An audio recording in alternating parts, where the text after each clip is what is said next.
যে হৃদয় আল্লাহর ভয়ে ভীত সন্ত্রস্ত নয়, এমন হৃদয়ওয়ালা মানুষ তার ব্যক্তিগত জীবনে, কর্মজীবনে, ব্যবসায়িক জীবনে, লেনদেনের ক্ষেত্রে, আমানতদারিতার ক্ষেত্রে সে ব্যক্তি নীতি নৈতিকতার উপরে, সততার উপরে, সচ্ছলতার উপরে, স্বচ্ছতার উপরে অটল অবিচল থাকতে পারবে, এর কোনো গ্যারান্টি নাই।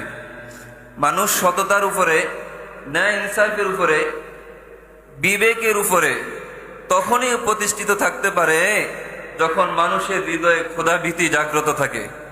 মানুষের মনে কি থাকে? খোদাভীতি জাগ্রত থাকে। একটা মানুষের মাঝে বহু ভালো গুণ আছে। একটা মানুষ এমন কর্ম করে ফেলে যেটা ধারণাও করা যায় না। এমন কর্মটা তার থেকে কেন সংগঠিত হয়ে যায়? যে খোদাভীতি তার থেকে দ্রবীত হয়ে যাওয়ার ফলে সে কি করে? অ্যাক্সিডেন্ট করে ফেলে।